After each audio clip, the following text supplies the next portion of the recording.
What's going on, everybody? Welcome back to BR's Draft Board Show. I'm Trevor Sikkema from Pro Football Focus for another NFL Draft 30 minutes here for you guys in the week. Doing this at a little bit of a different time, obviously, because of the holiday season. So a Merry Christmas, an early Merry Christmas to everybody out there watching. But I'm excited to talk a little bit of draft here with you guys before we get to the holidays. And what we're going to do, we just had the first round of the college football playoffs, so we're going to talk a little stock up, stock down for some of the best players. We're going to look at a couple of the quarterbacks, some pass rushers, just some guys who were projected to be those first round, even top 10 overall picks, and we're going to talk about how they did with their biggest game of the season, because that's really something that, when I talk to scouts and when I talk to people who are doing a lot of this evaluating, yes, every game kind of matters and you want to look at how a player plays. Consistency is a big deal, but what really matters, how you show up when it matters most. Because that's the whole thing, right? You're trying to earn the right to play in the biggest game, but it's not just earning that right, it's then playing your best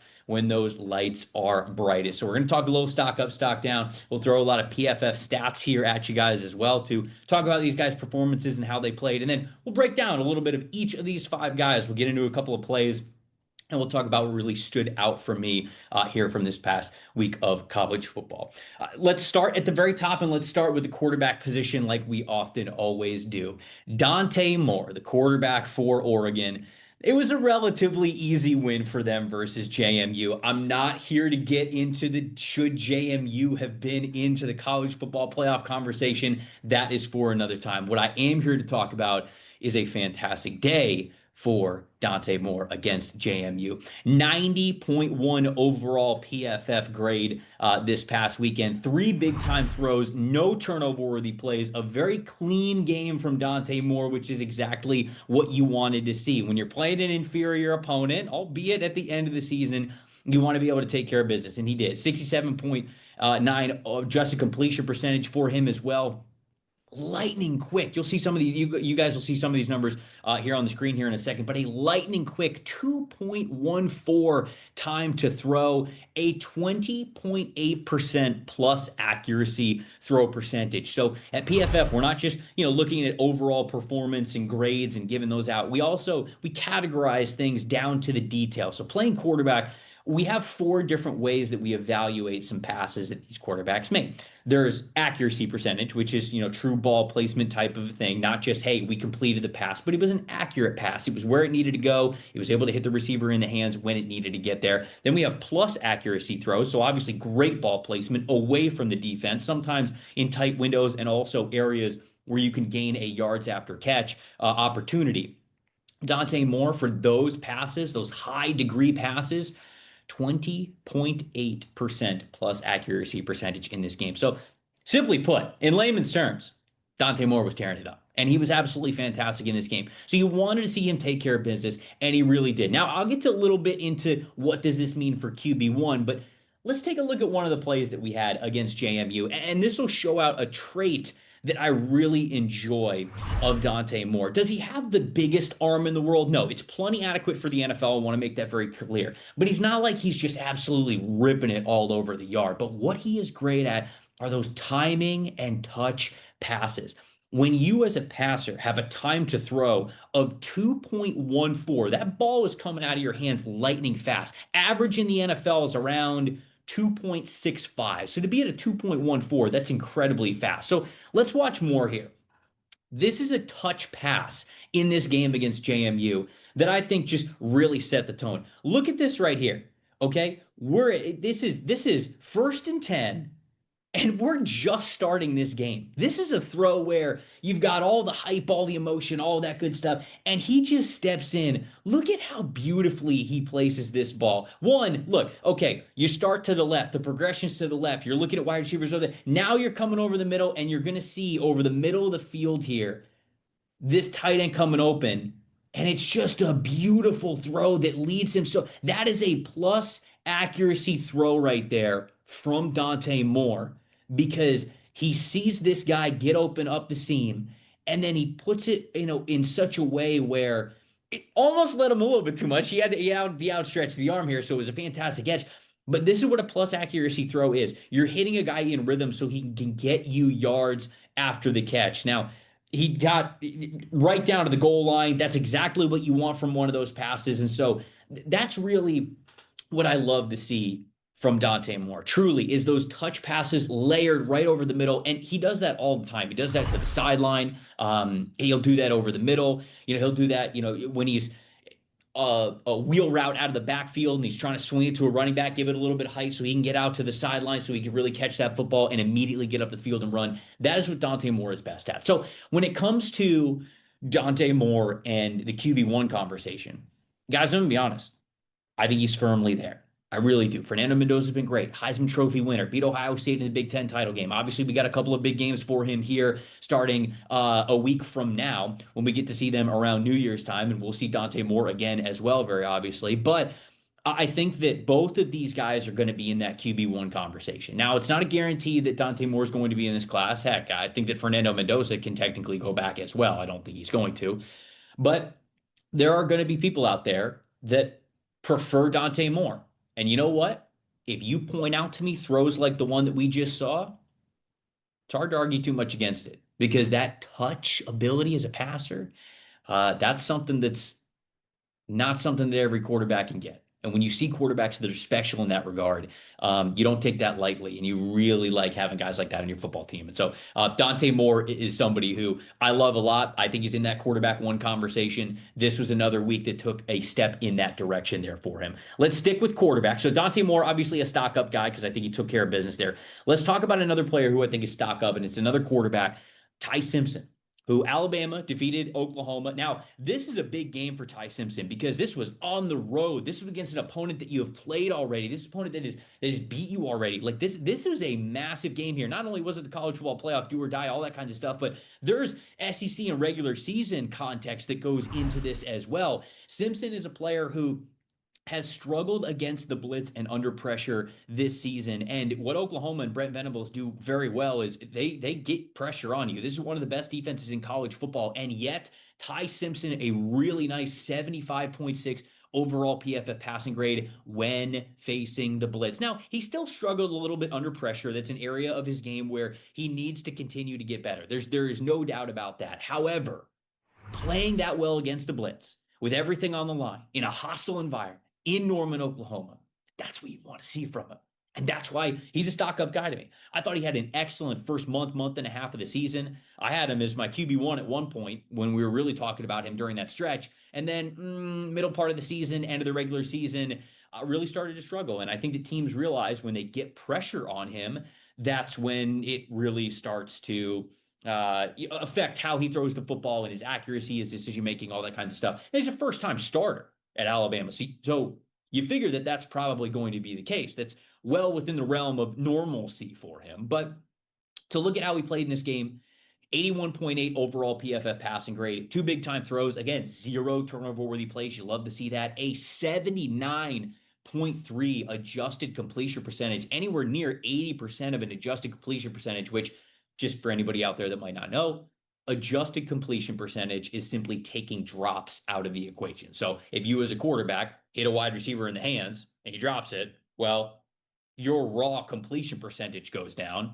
We don't think that's right. So we use adjusted completion percentage there to showcase more of the true story of how a quarterback played there. 2.69 time to throw, only 15.4% uncatchable inaccurate passes. Now, this is the other side of the coin from the ball placement statistics and data points that we have over at PFF, because I mentioned there's accuracy throws and plus accuracy throws when we're talking about the good side of ball placement. But then you also have the negative. So we have catchable inaccurate throws where the ball is a little bit late, it's a little bit behind him, it's a little bit too far for him, and it requires the wide receiver to really work to bring it in. That's an inaccurate pass, but still a catchable one if they're able to catch it. And then we have inaccurate, uncatchable passes. And when you're below 15% in that regard, that means that most of the time you're pretty on target and you're giving a wide receiver a chance. And that's very key for Ty Simpson because that was a big point of criticism with him over the last month and a half, I would say, getting to this point, is there were too many of those uncatchable, inaccurate passes. So the reason why this is a stock up is because those numbers are trending in the right direction, and they did so in a big game. Let's take a look at a play that he had here against Oklahoma, which this is one of my favorite plays from him that we had during the game. So first and foremost, you're sitting here looking at the back end of coverage, and it looks like it's too high, right?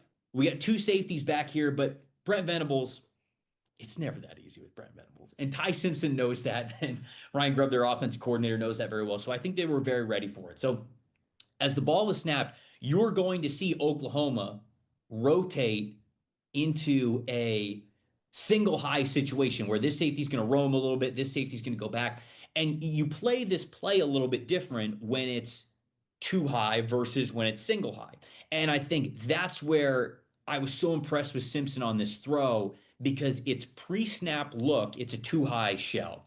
But then post-snap rotating to a one high safety. Well, now all of a sudden you think to yourself, well, hold on here. Now we don't have these safeties who are occupying the hash marks here. We're about to have one safety in the middle of the field, and it's going to be very hard for him to get to either side of the field as a single high guy. And he knows that he is going to have a route. We'll see this that's going towards the corner of the end zone here. So as we let this play out, watch. See, now that safety moves back and he's going back into that single high spot, and he's going to have a receiver, boom, get across the face of this nickel defender, and now it's a foot race. Now it's a foot race for this receiver to get to this point. He already knows he's going to have guaranteed separation on this player, and it's just a matter of, does this single high safety have a good enough beat on this throw to get to where he can affect it here? And he doesn't. One, he's a step slow. He doesn't get there. So now it's just up to Ty Simpson. The separation is created. You see that separation right in between the wide receiver and the defensive back. Now it's just a matter of put the throw in the bucket. Get it there. Beautiful. Absolutely beautiful. Now, the receiver obviously has to turn a little bit to go get it, but he puts enough strength on this one to where it's a distance that makes this a safe throw, if you will, because you know that we've all heard this phrase before, either my guy gets it or nobody gets it. That was a either my guy gets it or nobody gets it type of a throw. And so that was, to me, pretty nails from Ty Simpson to not just not just make that throw, but honestly, see the rotating safeties post snap, have a lot of confidence to be able to go to the front pylon there. So loved seeing that from Ty Simpson, who like I said, been really great throughout the first month and a half of the season. Really struggled in the middle part and end of the regular season. So it was good to see him bounce back here. So excited to see Alabama continuing to work here. So these are our two quarterbacks that we're talking about here on the show. These are the only two quarterbacks. And so that gives us a good opportunity for me to talk to you guys about the Microsoft Copilot question that I asked the Microsoft Surface here right in front of me. And that is, how many quarterbacks won a national championship and then went on to get drafted number one overall? Well, it's happened twice. Can you tell me the last time it happened?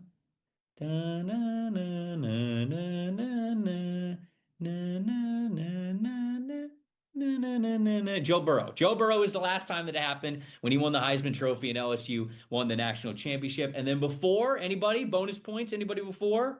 Five, four, three, two. Cam Newton. Cam Newton winning the Heisman Trophy and then winning the national championship with Auburn. That was the last two times that those things happened. So we got a couple of quarterbacks who still have a chance to win a national championship this year. These guys are all draft eligible. They got a chance to maybe go number one overall, especially with Fernando Mendoza and Dante Moore. I think it'd be a little bit of an uphill climb with Ty Simpson, but we got a chance. We got another chance to see it here this season.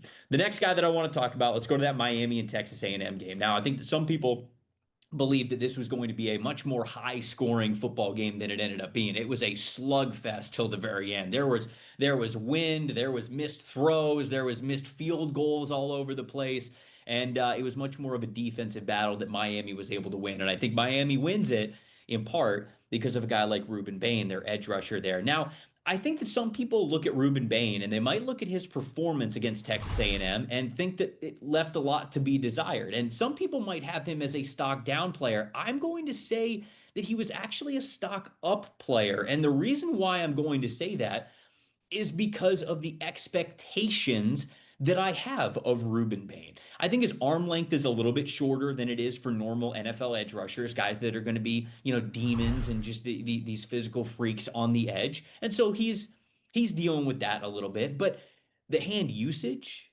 the footwork, the pass rush moves, it's all there for him. And I think that when you look at how he played against Texas A&M, The numbers look pretty solid to me. Could they have been better? Sure, but it was a defensive slugfest, and I think that it's a stock up because of the play that I'm going to break down here in a second. But you see the PFF grades there on the screen. 71 total snaps in this game against Texas A&M. That was the most of any defensive player on the team. He's playing more than any safety. He's playing more than any linebacker, any corner. He's a defensive lineman. He's an Iron Man out there. 75.0 overall PFF grade, 70.2 run defense grade, 68.8 pass rushing grade. He had 7 total pressures in this game and a 14% passers win percentage. So again, when you look at those numbers, would you like them to be a little bit better? Sure. Has he had better games this season? Yes. But specifically, knowing what they needed him to be as an Iron Man and a guy all over the field in this game, and then watching this play here, okay? The situation for this play that we're going to break down with Ruben Bain in this one. Fourth quarter, 4:43 left to go in this game. You could see the line right there. That's the field goal range. They are in field goal range right now, and it was tough sledding kicking any field goal in this game, but this was an opportunity for them to win it, to go up on the scoreboard, to really put pressure on Miami. This is where Ruben Bain is right here. You are going to watch him, and the beauty of Ruben Bain is he's 6'3", about 270, 275 pounds. They align him everywhere because he's such a nice overall athlete. They can align him with his hand in the dirt, as you're seeing here. They'll line him up sometimes the way that this defensive lineman is, where he's in a stand-up position. Sometimes they'll line him up a little bit more inside, like the technique that this defensive lineman has, or other times you will see him where he is right here. The benefit of playing him in this wide 9 alignment, so far, pretty far away from the tackle, is you're going to see him get a runway at this tackle. And you're going to see a nothing fancy about it, speed to power, you better drop your butt and anchor on me type of a pass rush move. Quite frankly, ain't many tackles in college football that can do it. And unfortunately, for Texas A&M's right tackle, he wasn't one of those guys. And you see Ruben Bain use that leg drive, that power, that speed to power conversion. Look at this jump off the line of scrimmage. Look at this first step. Oh my, that is explosive. It covers so much ground. It puts so much stress on this defensive lineman to reach that dropping point that he needs to get to in order to protect the outside shoulder. And then you're trying so hard to get to that spot. You're kick sliding out there that all of a sudden now he's putting his hands in your chest and he's forklifting you right back into the quarterback's lap with really good leverage, really good drive, really good effort. And you see right here, this is a third down play, gets the sack. Now they're out of field goal range. That is why I think it was a stock up game for Ruben Bain Jr. Could the stats have been better? Could the numbers have been better? Yeah, they could have. But when they needed him to show up, he absolutely did. And I think that constitutes a stock up for Ruben Bain. All right, another player that I want to get to is Oregon's tight end, Kenyon Sadiq. This is a player who I think opinions are really all over the place on with him. Uh, Extremely talented player. He was part of Bruce Feldman's freak list. He is somebody who has all the athletic potential that you could ever want in a player. Um, but he just really hasn't had that production for you. Whether it's yards after catch, whether it's an emphasis in the offense. Now, I understand it might not be built around the tight end offense here, but you kind of wish that the school would lean on him a little bit more. Now, it's hard to credit Oregon. It's hard to criticize Oregon too much, right? Because they're winning ball games and they win pretty convincingly against JMU. So whatever game plan they had, well, it worked pretty well. But when I look at Kenyon Sadiq, there's just a lot of numbers that are like what we see here on the screen versus JMU.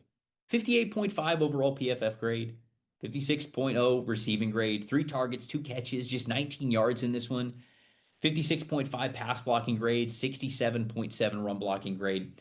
But then there's that number that's there, that threat percentage that he has, 13% threat percentage. Now, if you're new to PFF, what a threat percentage is essentially the better way to say it is it's wide receiver usage, or receiver usage, I should say, because we're talking about a tight end here.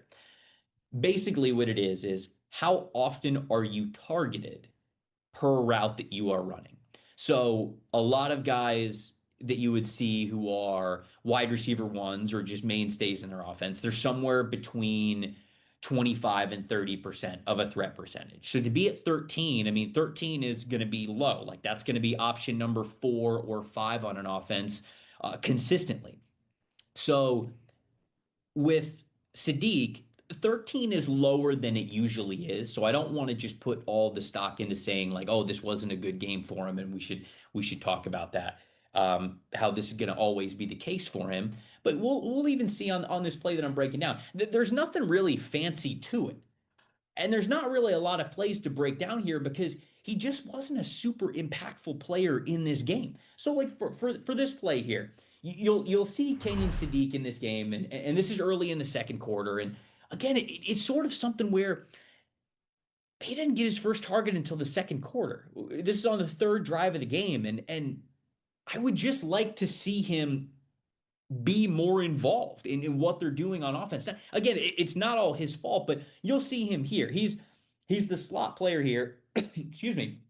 And they've got somebody in motion. He's coming across this way. Essentially, what they're going to do is just it's going to be a quick game. They're going to get him the ball pretty quickly. They're looking for this wide receiver to become, part of the blocking game here, and obviously this wide receiver is as well. And the blocking isn't just it's not great for him, but this is one of his two catches. It's just they don't really do much with him on offense. Now, ideally, you would hope that this is setting up pretty well. You're hoping that this wide receiver is going to block off this player, or actually, it looks like they have a good opportunity to get this wide receiver to block up this guy.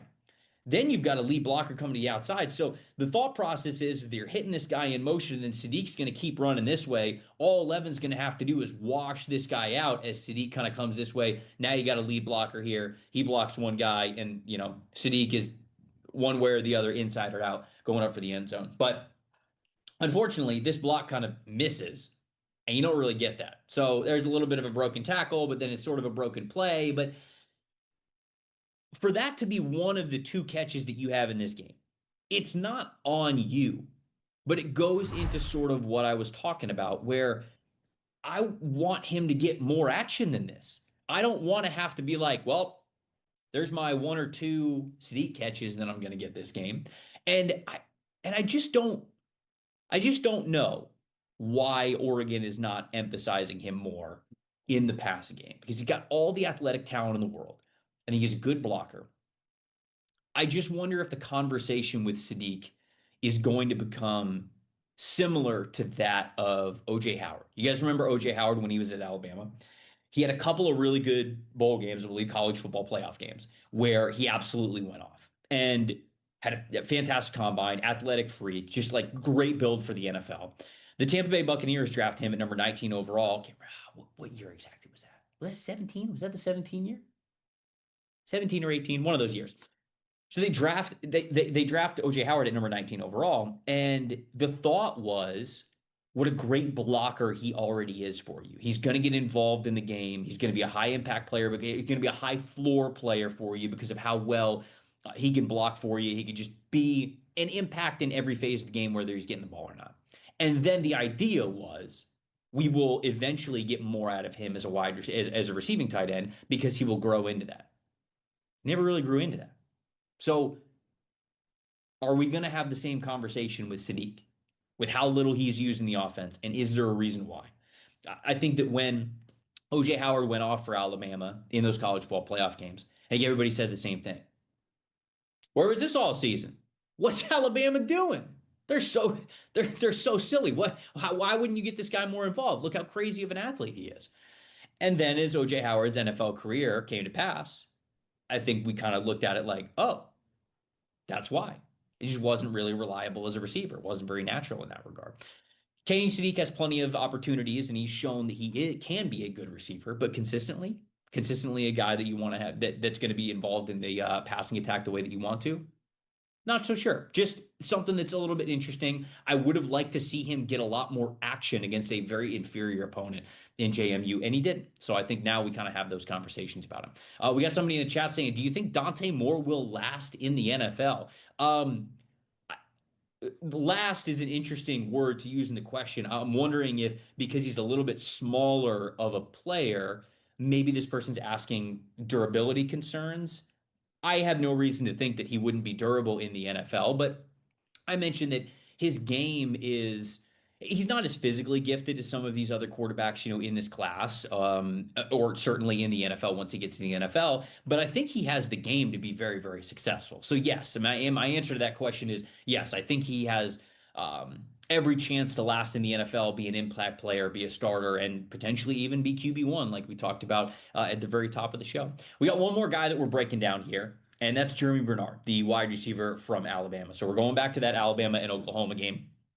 And this is another one where, I'm doing stock up for stock down and stock down here. And to be honest with you guys, this is pretty close to like a neutral one. But if I had to give a stock up or a stock down for Jeremy Bernard, even with that crazy contested catch that we saw in this game, I think it's a little bit of a stock down from him. Just because I think there's a lot of people out there that are thinking of Jeremy Bernard as a early second round pick, as a top 50 pick type of a player. There are people that look at him as I've seen people with Chris Godwin as the comp for him, and I don't know. I maybe I'm just not looking through the right lens, but I just don't see him as that caliber of a talent of a receiver. I think he's a really solid player. I think he's a high floor player.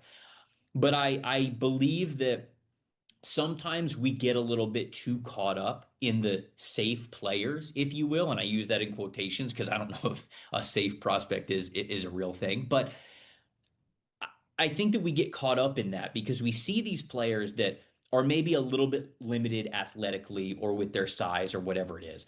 They're not the greatest separator. They're not the biggest receiver. They're not the most explosive receiver, but they've got pretty reliable hands. They'll get involved in the blocking game and they just say, wow, this is a consistent receiver who's just going to be great in the NFL for a really long time.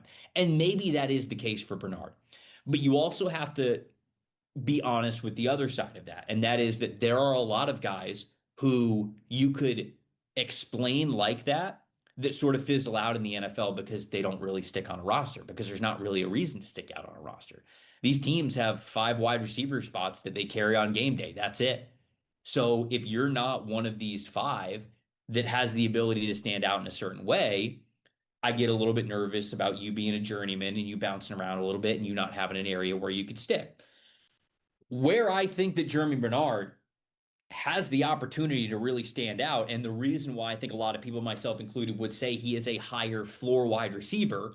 Watch this play from the Oklahoma game. I could have picked the contested catch play for you guys to watch, but we all saw that a million times. We all saw it a million times on Instagram, on TikTok. If you were watching the game live, I mean, it was unbelievable. He's going over the defender's back, and just the strength to come down with that ball was an incredible catch. This is the stuff that's a lot more, repeatable. This is the stuff that you could see a lot more often. How often are you going to get the opportunity to make those catches? Not often. Now, it's great that he came down with it, but it's this play here that really stands out to me. Jeremy Bernard sitting right here. He's condensed. He's attached to the line of scrimmage. If you want to play where you sell me on him being the next Chris Godwin, this is actually what I want to see. Because as somebody who watches a lot of Tampa Bay Buccaneers football, this is what makes Chris Godwin Chris Godwin. There's a linebacker that's right here. And as we can see, Oklahoma is doing what they do a lot of times. They've got 4 down defensive linemen, they've got 1 linebacker, and a lot of times they're just playing with a lot of other speed. It's a lot of defensive backs, nickel backs, everything like that. So what Bernard's going to do, it's going to be a run play, I believe, this way. And Bernard, it's going to be his responsibility to wall off this linebacker. Now, this is somebody who's playing with a lot more violence as a nature of the position that he plays.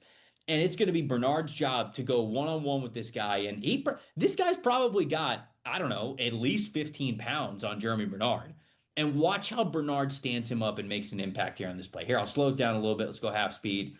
Let's play it a little bit here, so we can appreciate how he gets to that second level. Boom, takes him on, not just stops him, but guys, watch this. Not only does he stop the linebacker in his track, he starts moving him against his will. That's beautiful. Look at this. Look at this. Stops him in his tracks. Now he's getting push. He's getting push on this dude. This is a hell of a block. That guy's got momentum. Stop him cold. And then the effort goes to another level when you start moving that guy backwards. So if you want to sell me on Bernard being a Chris Godwin type of a wide receiver. That's the stuff you got to start talking about. Because Godwin, he's great over the middle. He's great on those backside dig routes. He's great on those deep crossers, right? He's good at those contested catch situations. That's what Chris Godwin does. But the reason why he is who he is because who he is as a blocker. And I can't wait to see what Jeremy Bernard's athletic tests are when we get to the combine. I'm really excited to see him in the All-Star Bowls as well. It's going to be a lot of fun. Um, because if he tests like a much better athlete than I think that he is, because I question his overall athleticism, that was actually the same conversation with Chris Godwin. Is Chris Godwin coming out of Penn State, it was similar to that. And then he had a really good combine. And then people were like, oh, okay, well, this good dude could be legit. And then even then, he was still only a third round pick. So very curious. I have him as a stock down just because, if I got to go stock up, stock down, I wanted him to be a little bit more involved in the passing game. But those are the plays that really stand out for him. I think that he has been Alabama's most reliable wide receiver to this point in the season. And now that the games are we're kicking him up a notch in the next round of the college football playoffs. I think that it's going to be worth watching how much they involve him in the offense, how much he can create that separation against the best type of defenders, guys who are going to be in the NFL, and obviously they're competing for national championships. So I know a lot of people really love Jeremy Bernard, and there's a lot of reasons to. I have a little bit of worry with his overall athletic ceiling, but let's see. Let's see what he could do the rest of this college football playoff journey and what he's going to do in the combine. Appreciate everybody watching. This is a ton of fun. I always enjoy when you guys getting on the chat. For those of you who are watching live, we really appreciate it. If you guys want to see any of these numbers that we talked about here on the show, PFF subscription gets you all of that great stuff. So go over to subscribe.pff.com. You get 30% off on with the promo code holiday30 with a full-time PFF Plus subscription. So if you don't have one, that's how you can get one, 30% off. You can see all of this info, all that great stuff that we talked about here on the show. I said at the top of the show, but Merry Christmas to everybody out there. However you are enjoying the holiday, I hope you guys enjoy it to the absolute fullest. I know I will. I know our production crew will as well. So appreciate you guys so much. I always enjoy getting to do these shows with you. Once again, I'm Trevor Sikkema from Pro Football Focus saying thank you for watching another episode of BR's Draft Board Show. We will see you after the holidays. See you guys then.